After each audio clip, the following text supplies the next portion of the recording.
Guys, I have a confession. I'm addicted to War Thunder.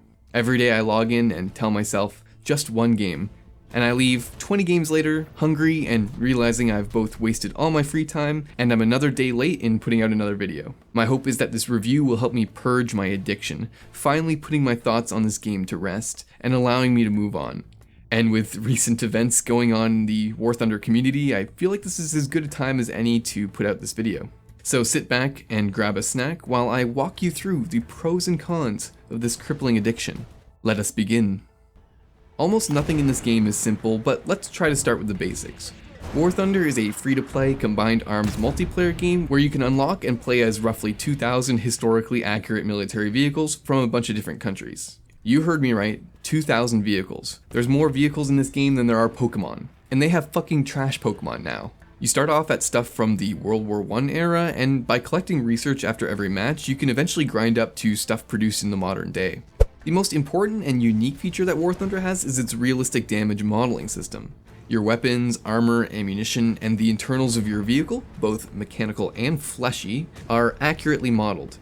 If your engine, transmission, or driver gets shot, you won't be able to drive until you repair the damage, or your remaining crew can take over their position.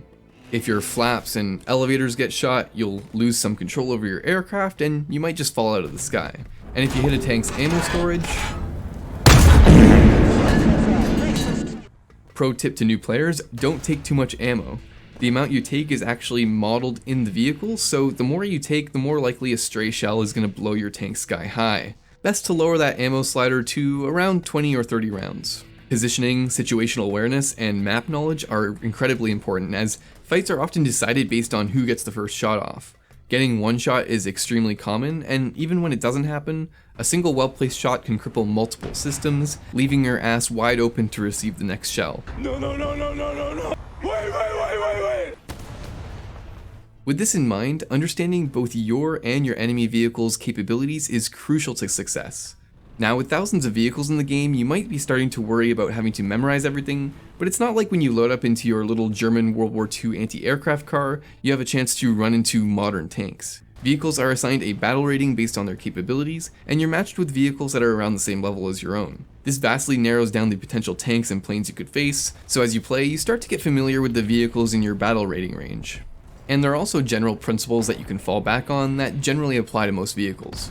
For example, sloped armor increases the effective thickness of it, which makes it easier for it to deflect or absorb shots, so you'll want to aim for flat surfaces whenever possible. A lot of tanks might have sloped frontal armor, but there are usually smaller flat surfaces like the turret cheeks, the lower front plate, or machine gun ports, which serve kind of like weak spots. Shots from the side or behind are also almost always going to penetrate when using a decent gun, so always try to get a flank when you can. And this works both ways. If you're the one being shot at, depending on your vehicle, you might be able to angle your hull in certain ways to give yourself more of a chance of deflecting the shot. If your gun isn't able to penetrate a tank frontally and maybe you're in a bad position, you can also try shooting out their barrel or cannon breech to completely prevent them from shooting you, or shoot their tracks to make them unable to move. The system adds so much nuance and counterplay to War Thunder's combat, and rewards player knowledge in a way that is really addicting. It can be punishing, and some days when you're on a losing streak, playing War Thunder feels like using Tabasco as eye drops. But it makes those moments where you somehow survive being tracked, set on fire, and losing half your crew feel all the more rewarding. The game's divided into different game modes based on the vehicles you're using, with tank battles and aircraft battles being the most commonly played. There's a really cool element of combined arms warfare at play as well, since tank battles also let you spawn in planes and helicopters to act as CAS, or close air support. There's also naval combat, but from what I can tell, it's kind of a failed mode that few people play, and I couldn't tell you why, because like most War Thunder players, I actually haven't played it. I don't have much interest in battleships, and I don't want to have to start grinding a whole new set of vehicles just to experience the mode. Each of these modes is also divided into three kind of sub-modes: arcade, realistic, and simulator, based on how much mental damage you'd like to acquire. Arcade is the most casual mode with the most simplified physics, copious enemy marking, and indicators to help you lead and aim your shots. While it's a good place to start, I recommend moving to realistic battles as soon as you've gotten a handle of the basics of the game, at least if you're playing tanks. In realistic battles, the physics are much more realistic. Your tanks are more sluggish, you don't accelerate, turn, or rotate your turret as fast. You also don't get arcade's lead or penetration indicators, so aiming is a lot more skill-based and not just, ooh, turn green, shoot. And you don't get automatically spotted when the enemy looks at you, so basic tactics like flanking are actually possible. To a new player, realistic might seem tactical and sweaty at first, but trust me, once you're used to it, honestly, it just feels as casual as arcade, and the rewards are much better. You might as well jump in early so that you don't have to unlearn bad habits. That being said, while I mainly play realistic ground battles, I do like the occasional air arcade battle because it's just a clusterfuck of dogfighting with pretty much no downtime. Air realistic, in contrast, is extremely boring in my opinion. Okay, so let me show you what the average game of the air realistic mode looks like. Okay, so we're spawning at the airfield here and we're just going to take off. Alright, so we've taken off and we're just going to set our course. Put it at around, 10 or 15 degrees. Alright, and now we just wait.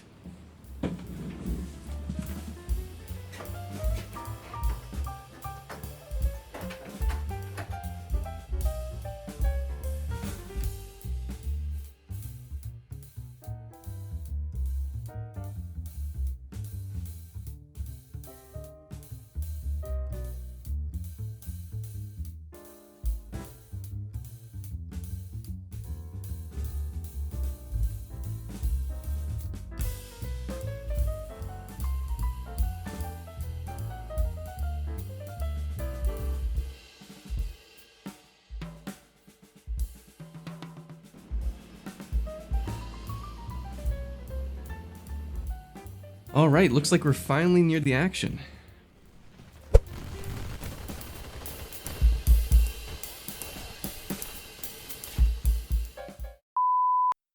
Yeah, it's not the best mode. 70% of the game is literally just sitting there AFK and gaining altitude. You also don't get any respawns as well, so you could fly all the way out there just to get instantly blapped by some dude with 6,000 hours and have to leave the game and restart the whole process over again. There's a bit less downtime when you get to the much faster jet aircraft, but there are still some absolutely gigantic maps where, completely seriously here, I've literally left to wash dishes or take a shit after taking off. Now compare this to ground battles where you can get into the action usually in like less than 2 minutes, kills are plentiful and you can respawn, and it's pretty obvious to me which is the more fun and interesting mode. Honestly, I think everyone should just get spawned in the air rather than having to take off and climb, and be moved much closer to the battlefield so that the action happens faster. With how it is right now, I pretty much only play it when I have to grind air vehicles. Now if you're a special individual, the type who would cheekily leak classified documents to win an argument on the forums about turret rotation, simulator mode might just be for you. In simulator mode, physics are at their most realistic, you can only be in first person or commander view, and aircraft players can only use joystick or gamepad controls instead of mouse aim. There's also friendly fire and no nameplates, so you really need to be able to tell the difference between your nation's vehicles and the enemies. Sim just seems a little too intense for what I'm looking for, so I've mostly stayed away from it. I only have two major complaints about ground battles. The first is map design. This game probably has some of the worst maps that I've seen in my time gaming. It's not really accurate to say that you learn War Thunder's maps, it's more like you learn to live with them. You have maps like Campania where you have to drive like 2 minutes without being able to see the enemy just to get into town, and then the town itself is this huge maze that is just so unfun to fight in because there are like way too many tight angles to watch and little spaces for people to camp in. And on a totally unrelated note, I would love to know who designed Sweden. I love playing Sweden so much that I would love to send whoever designed it a gift. A very special package that should only be opened by the very special person who designed Sweden. And then you have just horribly balanced maps like Fire Arc, where the team that controls the town can just snipe into their enemy spawn. Or Berlin, where if you're put on the south spawn, you might as well just alt-tab and play another game for a bit, because the north spawn team almost always wins. It has several amazing sniping positions which allow you to almost completely deny access to large parts of the map. I could keep going on, but this section would last way too long. So here's a shout out to Mozdok, Arctic, RLC, American Desert, Fulda, and Cuban for all being hot garbage as well. My second problem is close air support in ground battles.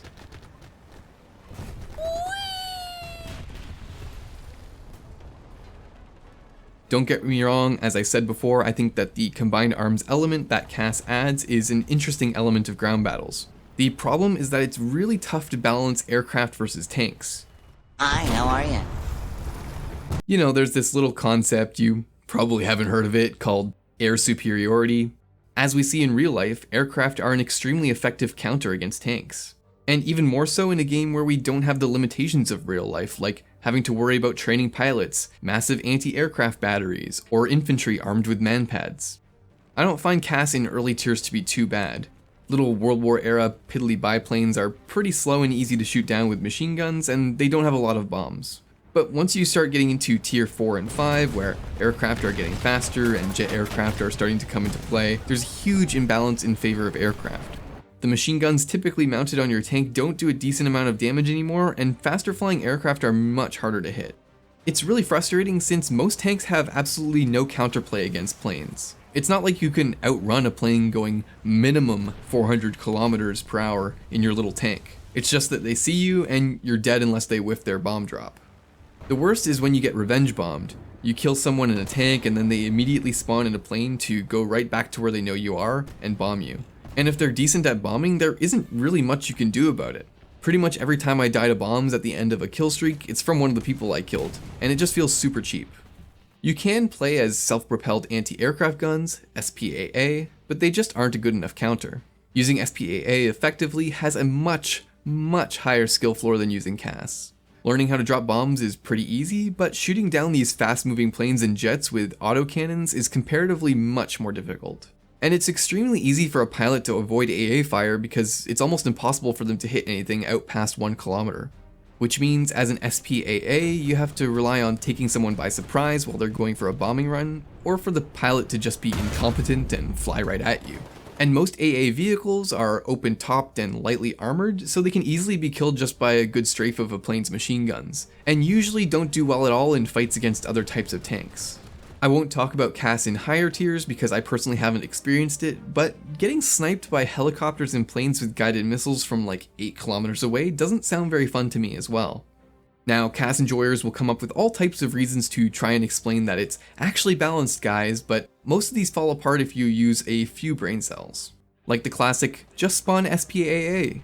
Sure, now ignoring the fact that AA can be easily avoided by a competent CAS player, consider that spawning an anti-aircraft vehicle after I die does not change the fact that my awesome kill streak was ended by some salty revenge bomber that I had no way to fight against. And most people don't want to play SPAA because it can be pretty boring. Half the time when you spawn in as a dedicated SPAA, you just stare at the sky and don't even get to see anything because the guy who killed you rammed himself into a tree after he used all his ammo. So you're just sitting in this vehicle which will die in like one shot and can't even scratch most vehicles, sitting there useless, waiting for an enemy plane to spawn. It's not very fun gameplay and often actually hurts your team more than helps it, since unless you're really killing a lot of aircraft, you sitting in an anti-aircraft vehicle is one less tank on the battlefield to kill enemies and capture points. Another great one is just spawn your own CAS. Okay, well, if the best counter against a weapon is to use the same weapon, that's a pretty good argument for it being overpowered, don't you think? Not to mention that this forces players to grind a whole other tech tree of vehicles that they might not even be interested in. Personally, I would rather not play Air RB at all, but I'm kind of forced to grind it just to have the right planes to be competitive in ground RB. Ultimately, these are all just excuses used to justify a seal clubbing style of gameplay and try to protect it from being nerfed. Now, everyone has their own opinions on how to fix CAS. Some people think we need a ground-only mode, but that's not going to happen. Personally, I just think that the cost of spawning aircraft with anti-tank weaponry should be increased. Right now, all you need to spawn a plane with bombs is to drive to the point with a light tank and get a kill. I think CAS should be like a kill streak, a reward for significant contributions to your team's victory. Not just something that pretty much everyone can spawn in after getting a single kill or two. And planes should have to take off from the runway so that they can't reach the battle nearly as fast to revenge kill. This would give tank players a little bit more time to reposition themselves. However, the most egregious problem with War Thunder is how it's monetized. The game is monetized out the ass, even for a free-to-play game. There are premium vehicles which can't be researched and have to be bought with Golden Eagles, the premium currency, or outright bought on Gaijin's website. They also have an extremely grindy battle pass which unlocks some vehicles, a CSGO style market for rare event vehicles, and loot boxes. But despite this, it's not really pay to win. Some premium vehicles might be pretty good, but from watching YouTubers and playing a few myself, plenty are just average or situational. And there are plenty of great vehicles available for free on the tech tree. But even in the case of premium vehicles that are on the better side, giving a good vehicle to a shitty player isn't going to make them much better. Situational awareness, vehicle and map knowledge, and experience are much more important for success. If you just jump to top tier from the get-go by buying a high tier vehicle, you're going to get trashed harder than a McDonald's washroom. It's more accurate to say that War Thunder is pay to progress. There are two basic resources used for free-to-play progression: research points, RP, and Silver Lions, SL. RP is used to unlock vehicles and modifications, and SL is a general purpose currency used to buy vehicles once you've unlocked them, among other things. The game limits both of these to introduce pain points and tedium that the player can then pay to remove. One thing they've done is slash the amount of RP and SL that you earn after each game, roughly in half if you don't have a premium account, and then they rub it in your face after each game to try and get you to buy one. Now, this isn't my first free-to-play rodeo. I expect to have to grind a little bit as a free-to-play player. The problem is that the way the game is now, it doesn't feel like having a premium account is a boost. It feels like how free-to-play progression should be by default. The progression is still pretty slow even with one. Another problem is repair costs. When your vehicle gets destroyed in battle, you actually have to spend Silver Lions to repair it before you can take it out again. You might not have even noticed this because by default, it's done automatically. Not only is this kind of a ridiculous concept to begin with, I mean, imagine if you had to spend in-game currency to respawn in Battlefield or something. This is a video game. It doesn't even need to exist. We don't need to actually repair anything. Now, this isn't too bad in lower tiers, but when you start getting into upper tier vehicles, the repair costs get much higher, and many people have trouble breaking even. Take for example my Leopard 1. Every time I get a kill, I get around 2,000 to 2,500 Silver Lions. Now, how much is the repair cost? Around 8,000. So not counting victory bonuses or SL gained from other battle activity, I need to get roughly 3 to 4 kills for every death just to break even. That's just ridiculous. Getting 3 to 4 kills in a life isn't super difficult or uncommon for me, but neither I nor the average player should be expected to do it consistently just to progress in the game. Because of this, I can't actually play my German 7.3 lineup all the time. I just end up slowly losing money. But of course, if you buy a premium vehicle, it usually has a much lower repair cost than its free equivalent on the tech tree, not to mention better modifiers to help you earn SL and RP as well. Honestly, this topic is so complicated that I could just sit here and talk about it for 20 more minutes in excruciating detail, but to keep it simple, the recent proposed economy changes, which created this whole recent backlash from the community, were really just the straw that broke the camel's back.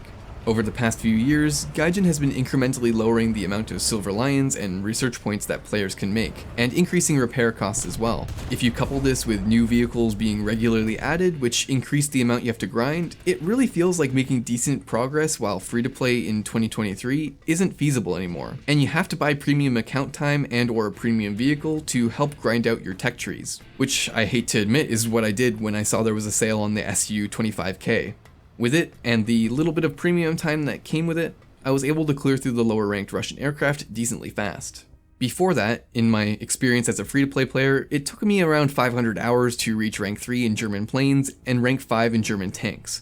Meaning, after hundreds of hours, I only just started to see somewhat modern equipment in my tank line. And keep in mind, this is just with one country.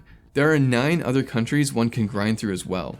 Granted, I spent maybe a third of that time in arcade, which has worse rewards, but most new players will probably stay there for a decent amount of time while learning the game as well. And regardless, in my opinion, it shouldn't take any player 500 hours or more to reach endgame content in any game.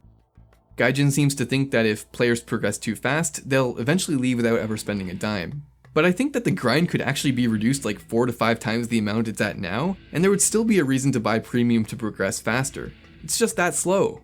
Honestly, I think that they might be able to get more people to spend if they actually made reaching high-level stuff more feasible.